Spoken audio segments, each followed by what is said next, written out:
Hey guys, this is Communications. Welcome to my review of another airplane hijacking flick. This time, Flightplan, which is considered by a lot of people, I guess, to be a supreme piece of shit. A movie that has like the most plot holes in existence, and one of Jodie Foster's worst. And one of the worst in the genre. Which I really, after seeing this, I have to say, bull fucking shit to every single one. Uh, this is my opinion, but I was really surprised by this movie. I wasn't expecting much from this film at all. I went into watching this with very low expectations because it got a lot of bad reviews when it came out. I got a 38% Rotten Tomatoes. It has a 6.2 out of 10 on IMDb, which is pretty high. But almost every review and everything in the message board is just bashing the movie. There isn't very many different things on the message board on IMDb that are remotely praising this movie. The majority of it is a bunch of people pointing out all the plot holes and tearing it to shreds and everything. So I'm like, okay. And I haven't heard the best things from my friends either. So I wasn't expecting much from it at all. And I really was surprised by this movie. I really would say I'm I'm gonna say I loved it. I really, really enjoyed this movie. I think it's underrated. I think not a mon- I think it's a great film, one of the best films in its genre, in the airplane hijacking genre. This is a step below, just a little bit of a step below Air Force One for me. Um, that's how much I enjoyed it. Jodie Foster was fantastic as usual. She had a knockout performance in this movie as in the lead. She was fantastic. Her acting was, just amazing. She's an amazing actress, so she really knocked it out of the park as usual. And she plays a character named Kyle Pratt, and she actually, I thought and she also not only did she a good job with acting, but she also did a good job playing a badass. She had a few moments where okay, you believe that she could kick some ass, especially near the end, and she has a really, you know, when the film gets to its really fun, crowd pleasing finale, and she has a one liner to say, to the bad guy at the end of the movie. Excuse me. And it's I thought it was pretty badass. She sold that line really well. Um, the film was released in 2006. Actually, 2005. It was released in 2005. It was actually a big hit. It was made for $50 million, and it made it $223 million worldwide, and it made 89 million in the U.S. So it was a hit. It was a hit, and it's one of those movies that's like that's one of those hit movies that rarely nobody talks about nowadays. Nobody really talks about Flightplan nowadays when it comes to hit movies. Mainly because it pretty much got lost in the shuffle, forgotten about after it came out, which I think is not. I don't think that's fair to the movie, and mainly because a lot of people turned their backs on it after it came out and just thought it was stupid, or thought the plot didn't make any sense, or there's too many plot holes, or this and that, and there's a few other reasonings that some people have that I I vehement can I even fucking say the word vehemently disagree with. Yeah, the damn word. It's fucking words today. My worst enemy. Anyway, yeah, I vehemently disagree with some of the opinions that some of these people have shared on IMDb, which I'll get to soon enough. But I just really thought the film was thrilling. I thought it was an excellent thriller. I thought it was very fast paced. I thought the cinematography was absolutely gorgeous to look at. I thought the performances by a majority of the cast were pretty solid. If there's any, I thought the action sequences that were there were pretty well done. I thought the directing was really tight and secure and well done. There wasn't a lot of issues with the directing at all. I even thought James Horner's score actually did a good job building up the mood of the film. And it's only like a little bit over 90 minutes, and it goes by at a fast pace. I never was bored once. I literally I got to like the 45, 48 minute mark in what seemed like a matter of minutes, and in an hour and a half long movie. So that's I enjoyed myself. And I do agree with Paul Clinton right here, who said it's a heart-stopping thriller that will keep you on the edge of your seat. I really was. I mean, as soon as Jodie Foster loses her daughter on the plane, I'm like, what the fuck happened? Where's her daughter? What's going on? Why are these people saying they've never seen it, that she's not on the manifest? What? People are saying that Jodie Foster is crazy? What? Sean Bean, stop being an asshole. What the fuck are you doing? It's just a lot of, I was really involved in the plot, and I really got interested in it. And when it got to its twist at the end, I did not see that coming. Oh shit! The flight the oh my god, the air marshal's the bad guy. Holy shit, Peter Sarsgaard, who I thought was really good in this. I thought he did a great job with his performance. He did a good job with this, playing this two-faced snake. I mean, he started out as, I didn't, that really is one of the reasons why the ending surprised me so much, because I didn't see it coming, because I thought this guy was just, the actor did a great job playing a good guy, and I didn't really think anything that this guy was going to be the villain, and I really liked that.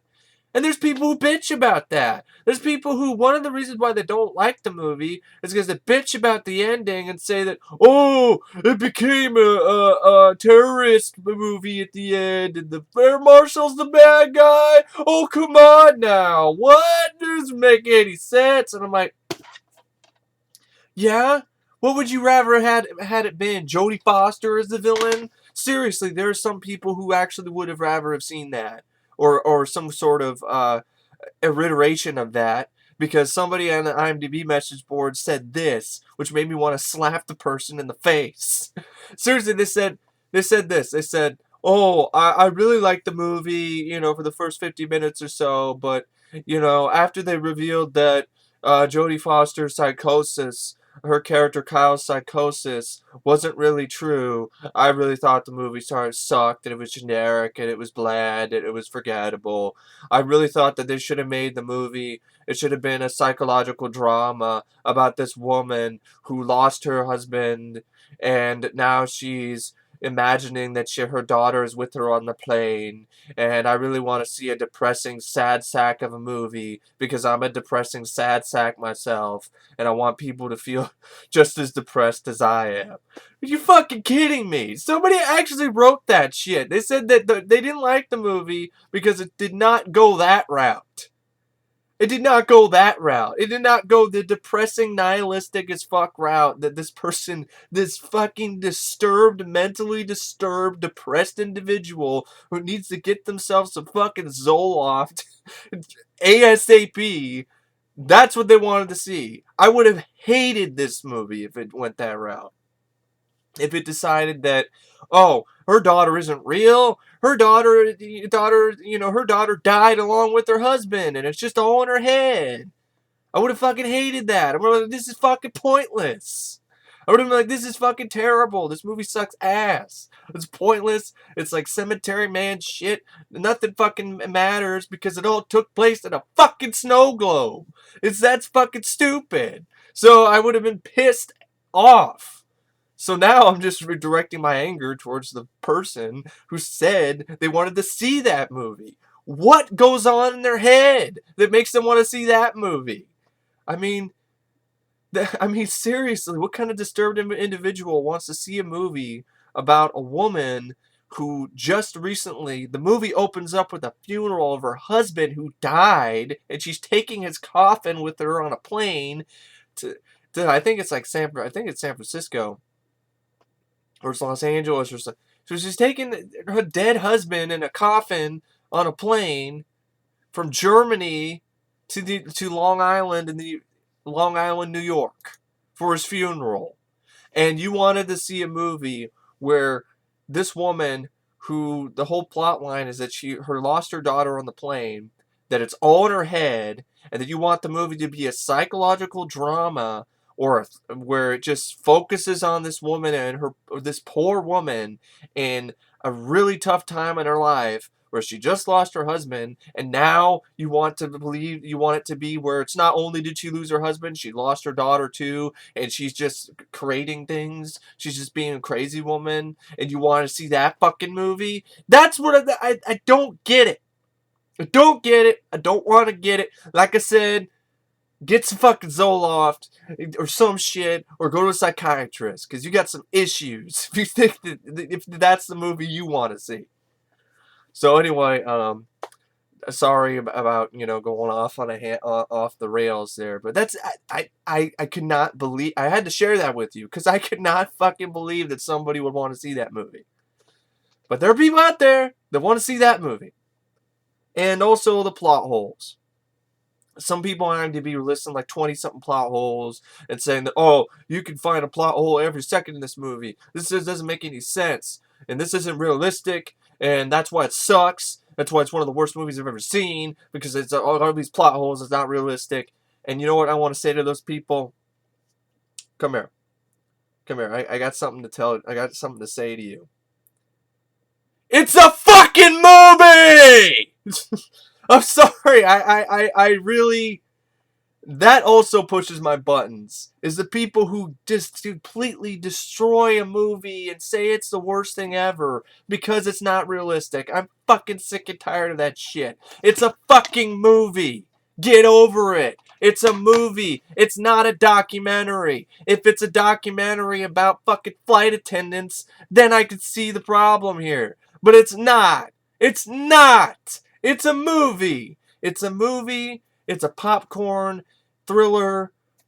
I loved the way the script had all these twists and turns. And if the only way for them to work is if the film has plot holes, so fucking be it. Because I don't look for plot holes in a movie. If I do mention a plot hole, it's because it's really obvious.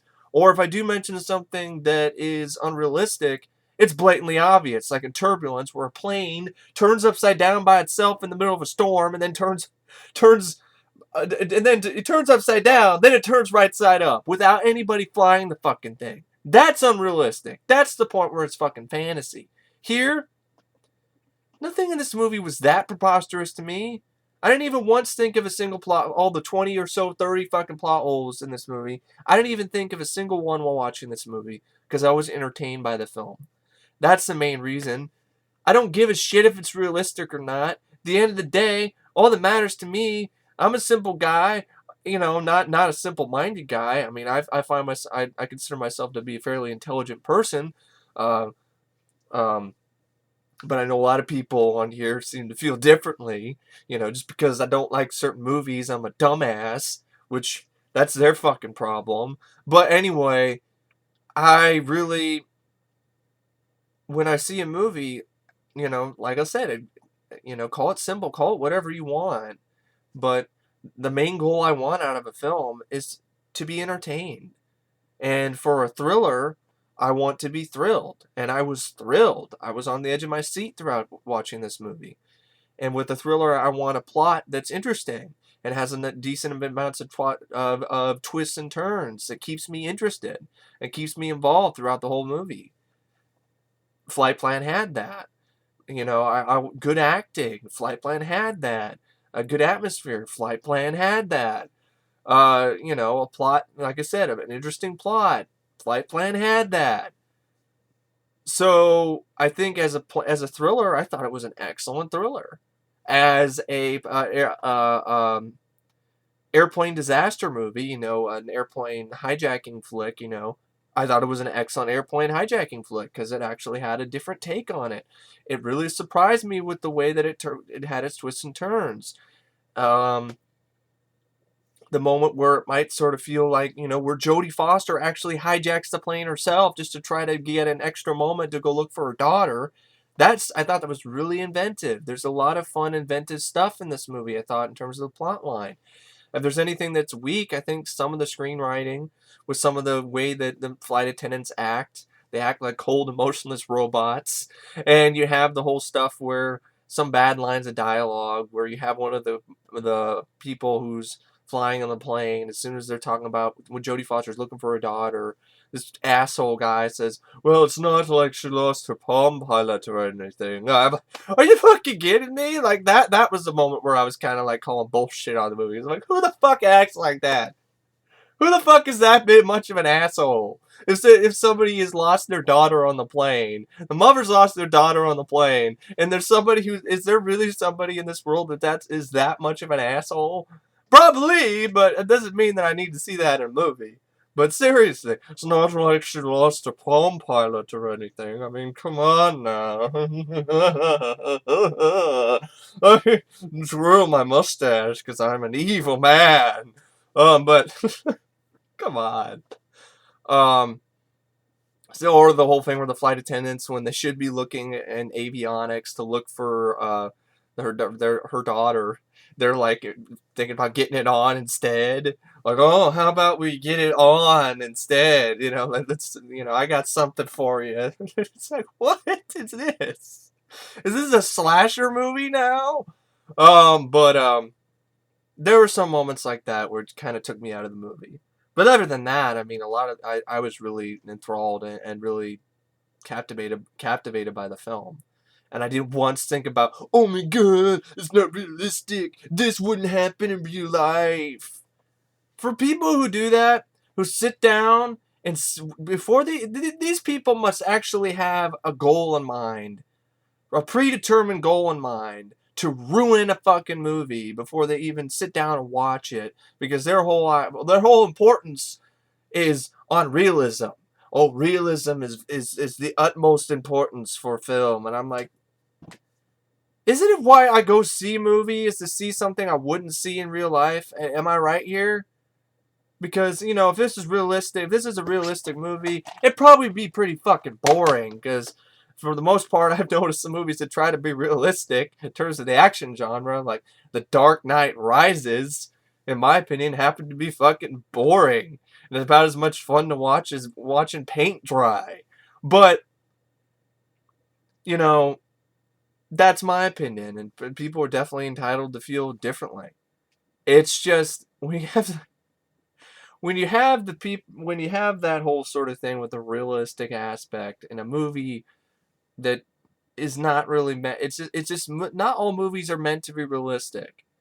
And I think if you go into a movie and experience and you sit down and watch it and you tear it apart and you keep asking fucking questions about why did they write it this way? This isn't realistic. This wouldn't happen in real life. How did this happen? How does it? You're acting like my fucking grandmother who sits down and watches movies with me and won't shut the fuck up because it keeps fucking asking questions.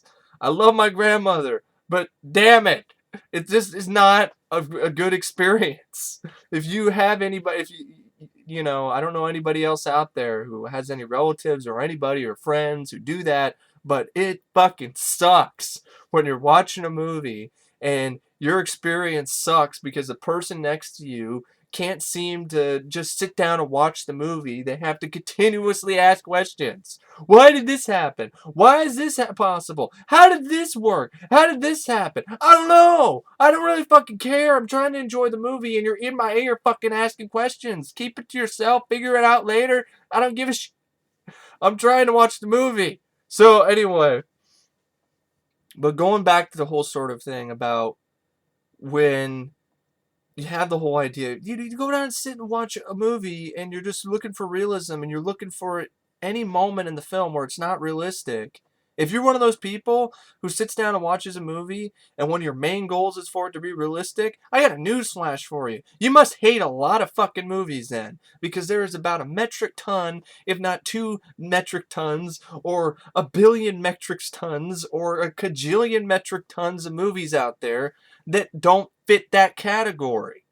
So there is such a thing as called suspending your disbelief. And I know some people will say, well, I do, but I can't do it when the movie is this over the top and ridiculous. I'm like, I understand that, but in this type of genre, beggars can't be fucking choosers, man. You can't be that picky in this genre. You can't be picky in this airplane hijack genre. Are you kidding me? You think the Sheems in this movie are harebrained? You think the plot in this movie is absurd?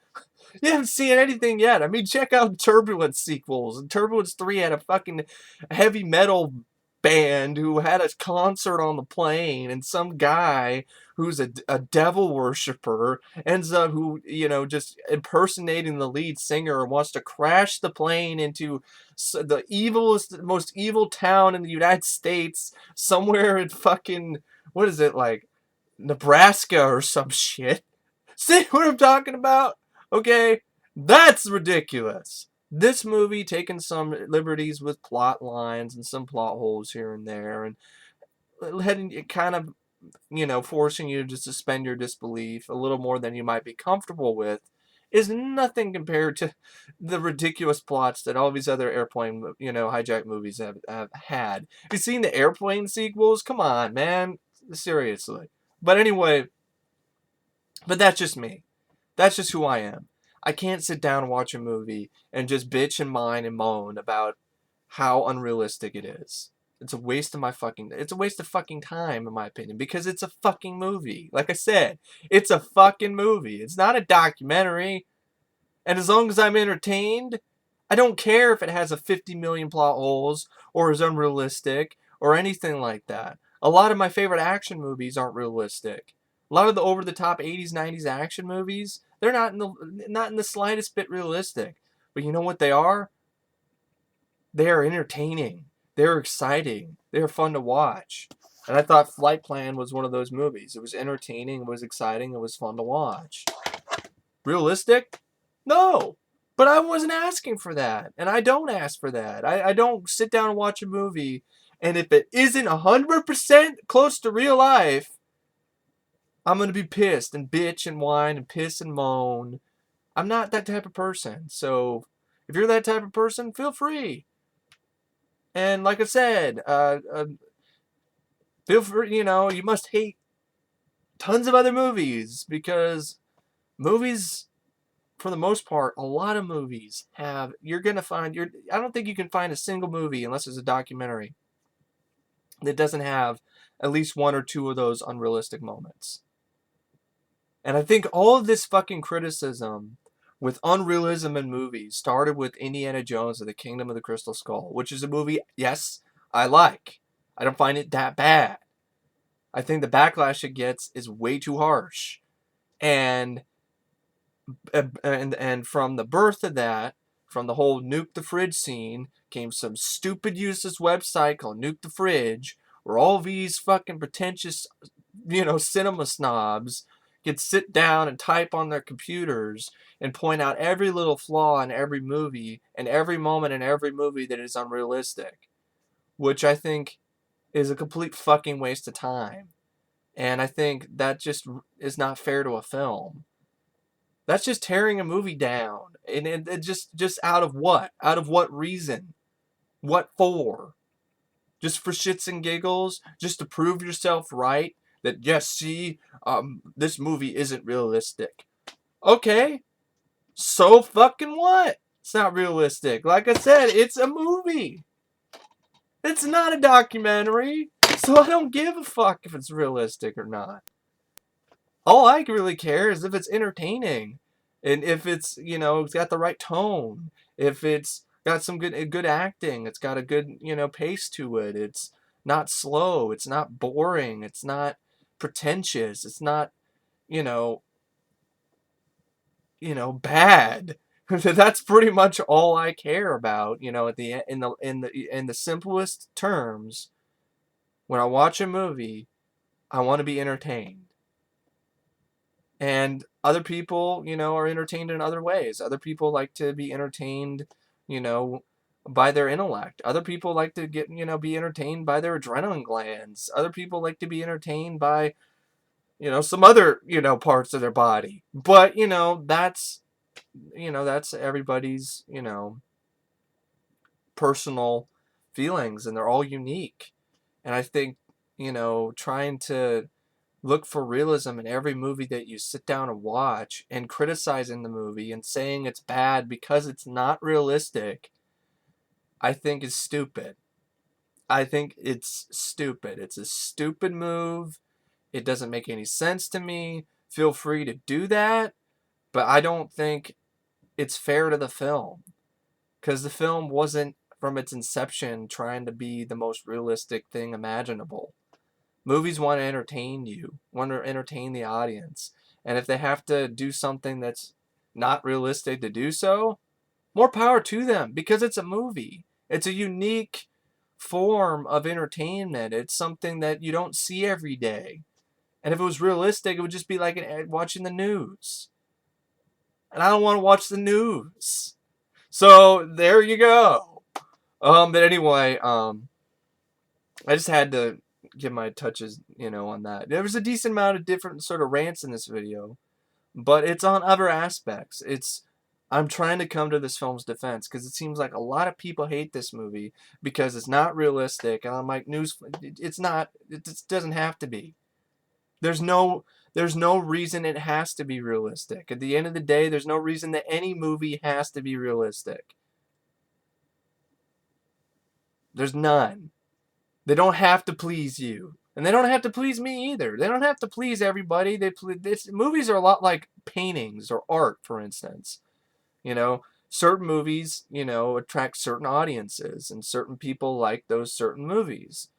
And, for other certain people, certain movies may not be their cup of tea.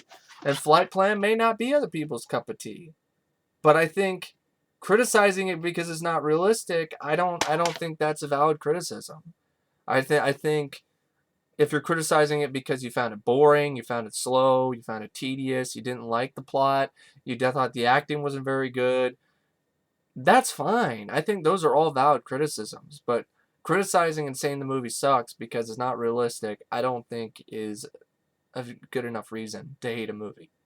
So, that's just me. But anyway, yeah, I really enjoyed Flightplan, and I didn't go super in depth into the plot because I don't want to give it away. I really think people who haven't seen this movie should check it out. I think people who have seen it before but haven't seen it in a while and weren't big fans of it, I think it's worth giving it another look. I think there's a lot of good to be had here. Like I said, really fun, crowd-pleasing finale at the end when Jodie Foster finds her daughter and goes up against a corrupt air marshal, and she's got the detonator in her hands, and she's about to close the door on this motherfucker, and he's all like, "What? What are you gonna do? You're gonna blow us both up?" And she's like, "No, just you." And then closes the door, then presses the detonator button and blows his ass sky high. Now that's what I call a badass moment. She's a badass. She's not going to take any fucking shit from you, Mr. Sarsgaard. Carson. Anyway, I just thought the film had a lot of good twists and turns. I thought the performances for the most part were solid. I mean, some of them weren't. I mean, some of the flight attendants weren't the greatest, and some of the people that were in the who were passengers on the plane could have, weren't the greatest actors in the world. And some of the stuff where the whole thing where not everybody really, almost everybody on the plane doesn't remember that she brought her daughter on board. But that's explained later in the film that this obnoxious couple of kids that this husband and wife have when they bring them on the plane and early in the film, the kids saw the daughter. And the kids knew that she had a daughter with her all along. And because they're obnoxious, bratty kids, their parents told them to shut up and wouldn't let them, try to help. So that's the parents' fault. But that's revealed later in the film pretty much at the end. And that there were at least a couple people, these two kids, who remember that she did bring her daughter on board. And sure, there might be some other things that I could question about the movie if I thought about it, but I didn't because I was entertained by the movie. I was too busy being interested in the film and captivated by what I was watching to even remotely bother asking questions. And I think that's a sign of a great movie. If I'm sitting down watching it and not even remotely thinking about, well, how do they do this? How is this possible? And I think that happens because you're bored. At the end of the day, when you're doing that, you're asking those questions, and why is this possible and so forth, because you're bored. So, and that's fine. That's a valid criticism. You don't like the movie because it's boring you to tears and you're asking questions in order to entertain yourself. And that's fine. I do that all the time with other movies. But I was really surprised by this movie. I found it to be a really thrilling, exciting, fun, entertaining thriller. And with a great performance by Jodie Foster. An underrated performance. I mean, I think it's one of her best. And I'm really glad that this movie ended up actually being a film with Jodie Foster, because originally it was created and written as a role for Sean Penn. And I love Sean Penn, but I think this is a lot. I think this is a stronger film because it has a female lead in this type of movie. And to be honest, there isn't that many movies with this type of plot where it's a female lead. You have a female in these type of movies, but she's pretty much there to look hot, look sexy, or help, like Karen Black's case in some of the airport sequels, land the plane. But that's about it. I mean, this character is great compared to someone like Lauren Holly in Turbulence. So that movie sucked, and she's a terrible actress compared to Jodie Foster. Of course, Jodie Foster is an excellent actress, and Lauren Holly isn't. No offense to Lauren Holly, but she can't even come close to Jodie Foster, even on her best day. But I think that adds to the film because you have this really strong, charismatic lead character played by a wonderful, excellent actress, and I think it really does. Jodie Foster is pretty much what makes this movie. She carries the film. She's a star of the movie, and she knocks it out of the park. The other aspects work really well. The special effects are really good for the time period. And the cinematography, like I said, is absolutely gorgeous. In some ways, it's its own art form. You could put pictures from this film on an art gallery wall, and people would think, pretty highly of that. Some people, anyway. And that was fast paced. It was exciting. It was thrilling. It was interesting. A little bit of a slow starter. I have to admit, in the beginning of the movie, I was I was like, oh, this feels kind of pretentious and artsy fartsy. What's going on here? But the film, at the end of the day, it won me over big time. Even though, started out kind of rocky, but it became, the film was smooth sailing pretty much after the little bit of a rocky beginning. And when I look back at the beginning now, I actually think it's actually pretty cool because it actually is a different sort of take on this type of genre. This is a very sophisticated, high-end film for this type of genre, for this airplane terrorist genre. This was a sophisticated, high-end type movie.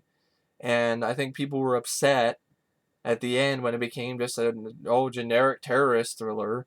But to me, I like that because I wouldn't have wanted it any other way. She blows the bad guy up, says a one-liner, and blows his ass up, and then walks out with her daughter in a really badass moment. She's carrying her daughter. She walks through the rubble, the wreckage of the burning plane, with the score swelling in the background. It's just the stuff of movies, the stuff that you only see in the movie, in the movie theater. You only see this stuff in the movies, and call it cliche, call it whatever you want, but that I wouldn't have wanted the movie to end or be any other way than what it is. Like I said, I don't want to see no movie about a psychological drama about Jodie Foster losing her mind. I don't want her to be the villain. I didn't want the Arab guys to be the terrorists. I mean, been there, done that. I like the fact that they're not the terrorists. They kind of make you kind of think they are, but then they pull a switch on you. And I like that a lot, actually. I like the Air Marshal twist. I loved it because it was totally out of left field. And that's usually some of the best twists, is because you're not expecting it. And then, bam, just hits you right in the face. Or, he's the terrorist? Oh, my God. Wow. Holy crap.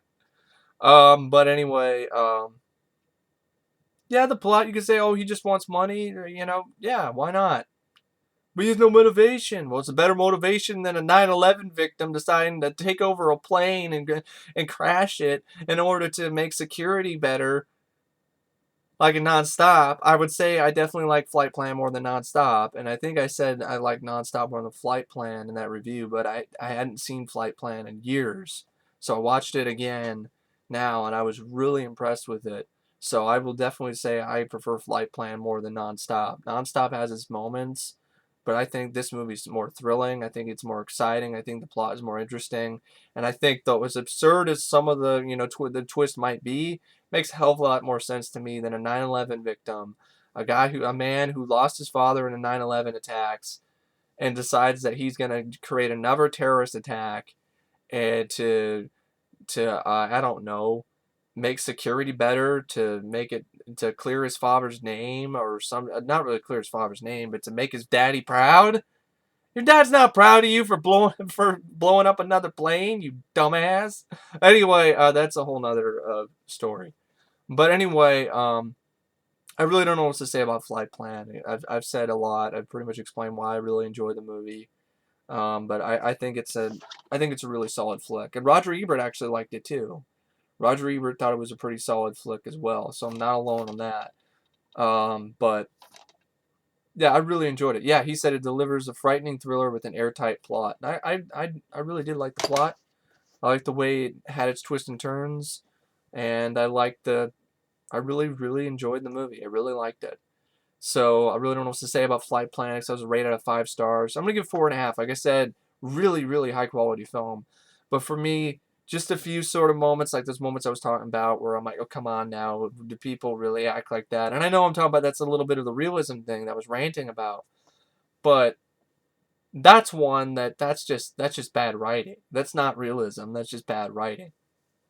I mean, who acts like that? Come on. Oh, this is not like they lost a Palm Pilot.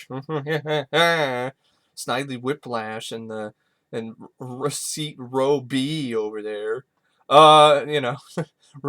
Seat B row 3, and you have some other sort of flight attendants wanting to get it on instead of looking for her daughter.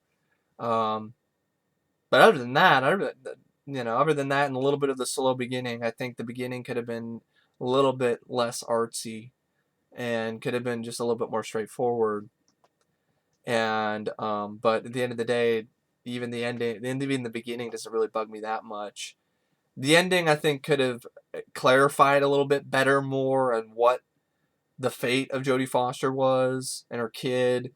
Like, you have the one flight attendant lady who was accomplice to Carson, the air marshal, and the whole plan, terrorist plan. They're going to blame it on Jodie Foster, you know, and pin it on her. And the woman finally just, after Jodie Foster punches her right in the face in a good crowd pleasing moment, and it's like, "Would you kill my baby? Would you kill my baby?" And bam. And so I said, "You kill my little girl, you bitch." And so then she actually gets this epiphany. She realizes, like, this is messed up. What am I doing? And she runs off. And I guess she confesses to the police because she's get carried away in handcuffs by the FBI at the end of the movie. But you don't see her confess. You don't see what she says. All you see is the FBI guy, one of the FBI guys, talking to Jodie Foster, saying, "Could you come over to the office and identify some people for us? Identify the morgue guy." And because that was another great twist when you find out that her husband didn't really actually die by accident. This motherfucker Carson killed him, and then set up this stuff with the morgue guy to smuggle in some explosives in his coffin, and it's in order to get it onto the plane. And so there's an ID the morgue guy, and Sean Bean then comes in and gives her a little bit of a reprieve. Her daughter wakes up. Are we there yet? We're gonna be there soon, honey. We're almost home.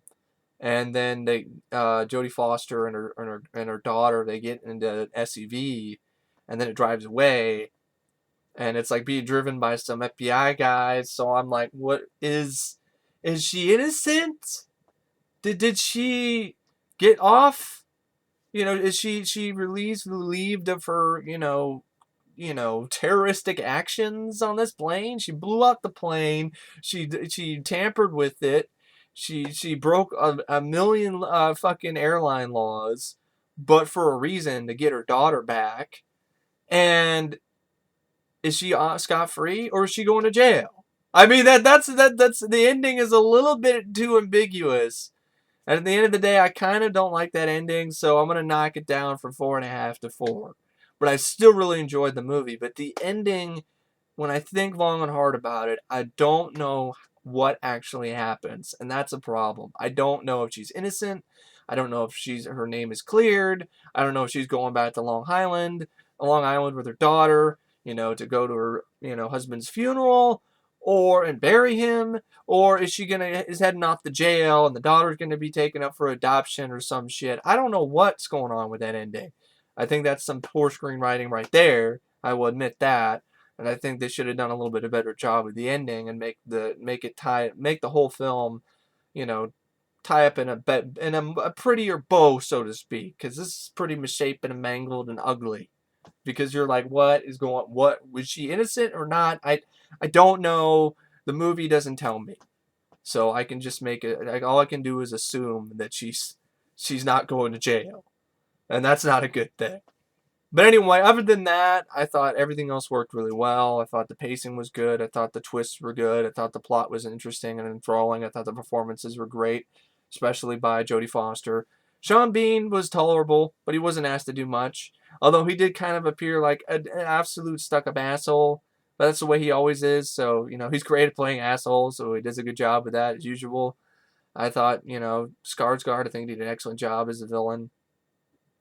And the little girl who played Jodie Foster's daughter, she was kind of a natural in terms, but I kind of was gonna rant on her at first and say she sucks, but then when I found out that the reason why is because she just lost her father in a tragic accident, and she's just acting like a withdrawn, depressed kid. And when I thought about it that way, I thought she did a really good job, because that's all she was asked to do, is to be this withdrawn, depressed little girl, and I think she did a great job with that. So a little bit emotionless, but that's the reason. There's a reason for it. And James Horner's score, like I said, I actually thought it was pretty good. Not particularly super memorable, but it worked well with the film. And it didn't sound like he copied his other scores. And the cinematography was great. The directing was solid by, I think it's Robert Schwentke. Yeah, Robert Schwentke, I thought, did a good job. And overall, I was really surprised by this movie. So yeah, that's Flightplan. I give it 4 out of 5 stars. Like I said, I originally gave it 4.5, but the ending really, honestly, could be a lot better. I did tie up some loose ends. I mean, the climax is great. Blows up, you know, says a good one-liner, you know, you're gonna blow us both up? No, just you. Boom! That's awesome. But something straight out of like an 80s action movie. But the stuff that happens afterwards is confusing.